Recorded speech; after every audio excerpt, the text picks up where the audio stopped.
నేను అనుకున్నదే సాధిస్తాను, నేను ఎలాగైనా దీన్నే సాధిస్తాను, నా కోరిక నేను తీర్చుకుంటాను అనే మనస్తత్వం ఉంటే దానికే పేరు రావణాసుర. ఏం చేశాడు? రాముడిని చూశాడు, సైన్యాన్ని చూశాడు. వాళ్ళందరినీ చూసిన తర్వాత అనుకున్నట్ట, ఏమైనా సరే వీళ్ళని ఇక్కడి నుంచి నేను పంపించలేను, ఇంకా యుద్ధం జరిగే తీరుతుంది, ఇటు నుంచి కాకుండా ఇంకొక దగ్గర నుంచి వద్దాము అని విద్యుజ్జుమ్నుడు అనే ఒక ఆయన్ని పంపించి, ఆయన్ని పిలిపించి, ఏమయ్యా నువ్వు ఒక పని చేయాలి, నువ్వు అన్నిట్లో బాగా నిష్ణాతుడివి కదా, ఒకవేళ రామచంద్రుడు కనుక లేకపోతే ఆయన శిరస్సు ఖండిస్తే ఎలా ఉంటుందో అలాగే నువ్వు శిరస్సుని తయారు చేయాలి. అది ఎలా తయారు చేయాలంటే ఇప్పుడే తీసేస్తే రక్తం ఎలా చుక్కా చుక్కా పడుతుందో అలాగా తయారు చేయాలి. దేంతో తయారు చేస్తావో నాకు అనవసరం. ఆయన చేతిలో ఉన్న బాణం ఎలా ఉందో అలాంటి బాణాన్ని తయారు చేయి, అది తీసుకురా, అశోకవనానికి వెళదాం, అక్కడికి వెళ్ళి సీతమ్మకి చూపిద్దాం. సీతమ్మ వారు అది చూసి అయ్యో ఇలా జరిగిపోయిందే అని ఏడుస్తుంది ఆవిడ. చూసావా ఏం జరిగిందో, నేను చెప్తాను పద అని అశోకవనానికి విద్యుజ్జుమ్నుడిని తీసుకువెళ్ళాడు.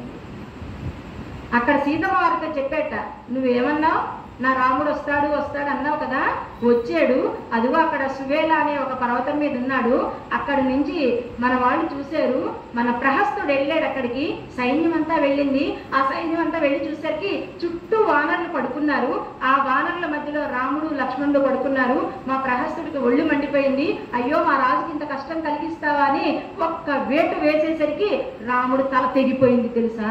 హే సీతే, మీ రాముడు ఏమంత గొప్పవాడు అనుకుంటున్నావు, ఆ రాముడు ఇంత పెద్దవాడు అంత పెద్దవాడు అన్నాడే, వీటిని తీసేసాను, ఇదిగో. అయ్యో మిగతా వాళ్ళు ఏమయ్యారు అమ్మో అని బాధపడతావా? ఇది చూడగానే మీ లక్ష్మణుడు చాలా మంచివాడని చెప్పావు కదా, వాడు అప్పుడే వెళ్ళిపోయాడు అయోధ్యకి. హనుమంతుడు సేనలందరినీ పట్టుకొని వెళ్ళిపోయాడు, వాడు ఉండలేదు. మా జాంబవంతుడు మోకాళ్ళ మీద లేచి అయ్యో స్వామి అందా అనుకున్నాడు, మా వాడు మోకాలు చెప్పులు విరిచేశారు, వాడు పడిపోయి చచ్చిపోయాడు. వానరసేన లేరు, ఎవ్వరూ లేరు అక్కడ. ఇదిగో ఈ తలకాయ తెచ్చాను చూడు అని సీతమ్మ వారి ఎదురుగుండా పెట్టి అబద్ధాలాడాడు, మోసం చేశాడు, మాయ చేశాడు. ఆయన అనుకున్న కోరిక తీరడానికి ఇది అది అని లేదండి, ఏమి చెయ్యాలో అన్ని రావణాసురుడు చేశాడండి. ఇలాంటి దుర్మార్గత్వాన్ని చూసి సీతమ్మ తల్లి ఎంత బాధపడిందో. ఒక్కసారి భర్త వారం రోజులు ఇంటికి రాకపోతేనే, ఫోన్ చేయకపోతే ఎలా ఉన్నారో అని ఏడిచే ఆడవాళ్ళ దగ్గర ఎంత బాధో మనం చూస్తామే. ఇన్నేళ్ళు అయిపోయింది, ఇన్ని నెలలు అయిపోయింది, రాముడు కనిపించలేదే, ఒక్కసారి చూద్దాం అనుకున్న ఆవిడికి ఒకసారి అది పెట్టగానే ఎలా ఉంటుందో ఒక్కసారి మన మనసును అక్కడికి తీసుకెళ్ళండి. ఈవిడ ఏడిచిందిట, మూర్ఛ పడిపోయిందిట. అది చూసి దుర్మార్గుడైనటువంటి రావణాసురుడు వికటాట్టహాసం చేసేట, చిరునవ్వు నవ్వుకుంటూ చూస్తున్నట్ట. ఎంత దౌర్భాగ్యం అండి వాడికి. తల్లి మార్చడానికి కొడుకు లాంటి వాడే వీడిని మారుద్దాం, ఎలాగైనా చెబుదామని ఎన్నో నీతులు చెప్పింది. నువ్వు అనుకుంటున్నావేమో ఈ గడ్డి పరక లాంటి వాడివి నువ్వు అని చెప్పినా కూడా మారకుండా ఇంత దుష్ట స్వభావం కలిగిన రావణాసురుడు ఇలా చెబితే ఏదో భగవంతుడి దయ ఉండి ఎవడో ఒక భట్టుడు వచ్చి, ఏమండి రాజా మీరు ఎలాగైనా సరే రావాలి, ప్రహస్తుడు ఎందుకు అర్జెంటుగా రమ్మంటున్నాడు, అక్కడ ఒక మీటింగ్ పెట్టాట, అందుకని మీరు రావాలి, ఏదో ముఖ్యమైన విషయం మాట్లాడదాట అనగానే రావణాసుడు అక్కడి నుంచి వెళ్ళిపోయాడండి. వెళ్ళిపోగానే చేసింది మాయ కదా, మాయలతో ఉన్నవాడు వెనకాతలే మాయ కూడా వెళ్ళిపోయింది.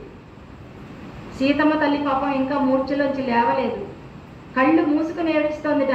ఆ రోజు జాతకం చెప్పే వాళ్ళందరూ చెప్పారే, నేను పిల్లల్ని కంటానన్నారే, నాకు సౌభాగ్యం ఉంటుందని చెప్పారే, ఆ పిల్లలేరి, నా భర్తేడి, ఇలాగా ఉంటావు, ఎక్కడ చూసినా అలాగే ఉంది, నీ వెనకాతలు నువ్వు పెట్టుకున్నటువంటి ఆభరణం కూడా అలాగే ఉంది, అయ్యయ్యో ఇలాంటి వాడిని నేను చూడవలసి వచ్చిందే, ఇలాంటి బ్రతుకు ఇంకే ఆడదానికి వద్దు, నాలాంటి కష్టాలు ఇంకే ఆడదానికి వద్దని పాపం సీతమ్మ వారు పడ్డంత కష్టం ఆ సర్గలో వివరిస్తుంటే, ఆవిడ ఒక్కొక్క మాట అంటుంటే కడుపులో ఉన్న పేగులు మెలిపెట్టి చెయ్యి పెట్టి తిప్పితే ఎంత బాధ ఉంటుందో అలాంటి బాధ ఉన్న సర్గండి ఆ సర్గ.